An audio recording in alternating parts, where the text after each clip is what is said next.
Bonjour à tous les parents. Alors moi, c'est Kayla Rodrigue. Je voulais prendre quelques minutes en vidéo pour me présenter. C'est moi qui va vous accompagner dans le groupe vers votre cheminement, vers le développement d'une parentalité consciente, devenir un parent conscient. Je voulais me présenter pour vous expliquer un petit peu mon cheminement à moi, mon passé, ouais, comment j'en suis arrivée à vouloir offrir ce service-là sur le web. Donc, moi, j'ai diplômé de l'Université Laval. En 2010, j'ai terminé mon doctorat en psychologie avec une spécialisation en neuropsychologie pédiatrique, hein. On pourra se parler un peu plus de c'est quoi la neuropsychologie versus la psychologie. Et suite à ça, j'ai eu quelques expériences cliniques, hein, autant dans mes stages qu'en privé, qu'en entrepreneur personnel. Là, j'ai travaillé autant au centre de pédopsychiatrie dans la région de Québec, aussi en milieu privé, soit à l'Université Laval ou dans ma propre clinique. J'ai travaillé aussi pendant plusieurs années en milieu scolaire, comme psychologue scolaire. Et j'ai toujours eu une approche un peu plus intégrative, vouloir connaître un peu tout. D'ailleurs, souvent, mes superviseurs m'incitaient à pouvoir plus me spécialiser, mais moi, je voulais vraiment comprendre autant. J'étais en neuropsychologie, donc je devais me spécialiser un petit peu plus dans le côté cognitif, hein, mémoire, attention chez les enfants, l'évaluation. Mais moi, tout le côté affectif m'intéressait aussi, hein. Je trouvais que c'était un tout global qui pouvait expliquer le comportement.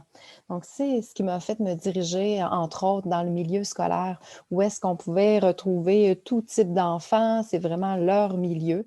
Donc, j'ai travaillé pendant 8 ans en milieu scolaire et c'est là que j'ai eu un peu la surprise, je dirais, parce qu'avant, j'étais plus dans le milieu de pédopsychiatrie où est-ce qu'on faisait des rapports très détaillés, des évaluations poussées avec quelques pages de recommandations. Et quand je suis arrivée dans le milieu scolaire, c'est là que je me suis rendu compte, mais sont où nos beaux rapports?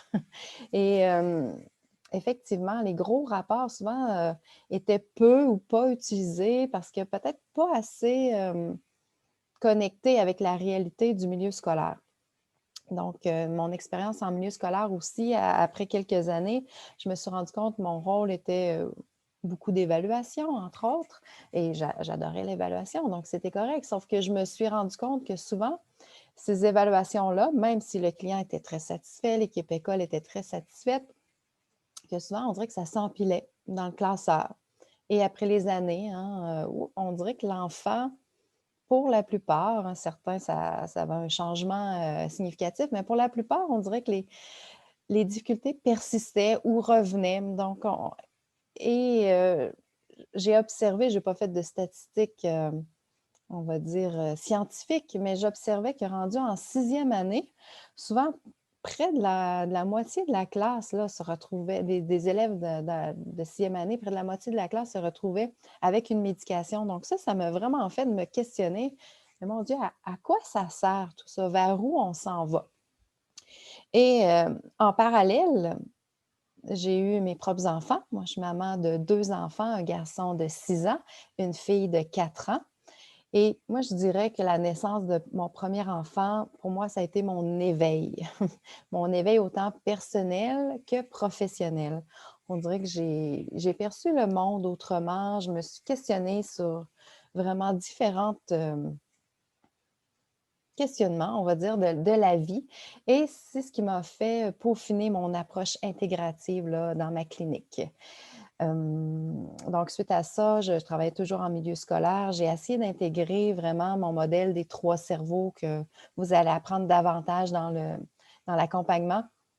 Mais je me rendais compte que c'était difficile là, au niveau du milieu public.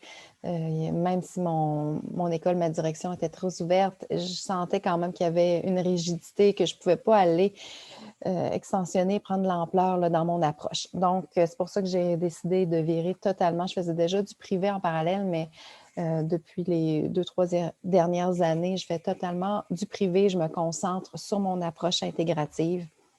Et vraiment, ce que je vois est magnifique. Je ne retournerai pas avec mon approche simple là, que je faisais avant, même si je la garde, je l'inclus, mais je suis vraiment satisfaite de l'approche holistique intégrative que j'ai développée. Je vois des beaux résultats. Les parents se sentent compris, se sentent mieux accompagnés. On voit que les enfants s'épanouissent bien. Et d'ailleurs, c'est sûr que mon approche, je la fais évoluer d'année en année et dans les derniers temps, je fais vraiment une emphase particulière sur le rôle du parent. Quand je parle de pouvoir parental, en fait, c'est un concept qui vient du docteur Neufeld que j'intègre dans ma clinique. Le pouvoir parental, et ce que j'ai remarqué, c'est quand on implique davantage le parent dans le suivi avec une approche holistique, avec l'approche développementale d'attachement, et vraiment, là, on voit les résultats se bonifier, accélérer. Et parfois même, je n'étais pas capable de voir l'enfant pour différentes raisons. Donc, je travaillais simplement, en fait, seulement avec le parent et on avait vraiment des bons résultats aussi. Puis, je me rendais compte que je répétais souvent les mêmes concepts, même si les élèves, pas les élèves, mais les enfants avaient des symptômes, des réactions, des comportements différents. À la source, souvent, ça vient d'une dynamique semblable. Donc, je me retrouvais à répéter souvent les mêmes théories, les mêmes conseils, les mêmes approches aux parents. C'est ce qui m'a donné l'idée de partir l'accompagnement que je vous propose aujourd'hui sur le web, un accompagnement de groupe. Donc, pour faire profiter en même temps au plus grand nombre possible de parents de cette ressource-là infinie là, de, je vous dirais, d'intervention et d'empowerment, hein, de prendre pouvoir, prendre action, de voir qu'en tant que parent, on a vraiment un impact solide, là, important sur la maturation de notre enfant. Et c'est ce que je veux vous amener à voir à travers l'accompagnement. Donc, ça va me faire plaisir de répondre à vos questions si vous en avez. N'hésitez pas à m'écrire. Sinon, on se revoit très bientôt. Merci, au revoir.